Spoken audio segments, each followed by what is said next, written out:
文館嘅城市。我知道我係最後一位壓軸嘅嘉賓，我琴日夜晚喺天山講翻嚟。琴日我喺嗰個天山咧，係新疆嘅天山，唔係長白山嗰個天山，係瑤池金母每一年8月初8舉辦嘅同盛宴嘅地方。咁希望我哋接瑤池瑞氣，將呢一個咧福神年年帶嚟俾今日所有金蘭館嘅道親同埋道眾，祝福大家都福壽康。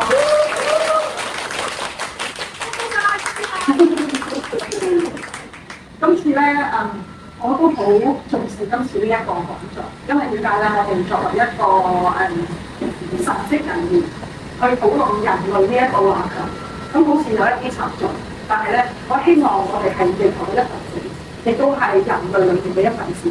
到底有啲咩事情係利益於人類同埋地球可以共榮共生咁樣發展咧？咁呢個時間咧，我就同Becky 張傑女士講：金蘭館今年嘅主題咧講緊天下共福。我一聽到呢個主題咧，就好似舉師感召嗰種啦，無數戰線，我可唔可以嚟講翻堂？我哋講下人類嘅命運。今日嘅課堂咧會係分開兩個部分去認知嘅，係由認知角度開始。第一個就係喺演化嘅角度，我哋係人嚟㗎。咁喺科學去理解演化嘅角度，人係點樣走出嚟嘅咧？另一個咧就係喺神學嘅角度。我哋人類喺地球出現，到底對天地有一種乜嘢嘅功能同埋作用，可以利益於我哋人類持續和諧咁樣生長。所以今日咧呢45分鐘咧非常之飽滿，希望大家咧喺聽嘅時間咧就聽到演化嗰個角度嗰一刻咧唔使咁急，後面會有我哋神學嗰個角度。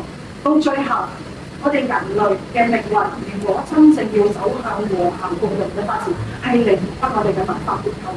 咁喺呢方面咧，亦都做咗相當多嘅數據檢查㗎啦。可能數據嗰方面今日唔夠時間同大家表達。咁如果將來有機會，我亦都希望可以慢慢再去交錯。咁喺我每一次嘅講課裏面咧，我就比較有一個原則，就係我哋一齊要先行師尊，有一個身體走禮。講完課之後咧，要行一個4次行禮。行完4次行禮之後，我有無限嘅時間俾大家提問。好唔好啊？OK，好。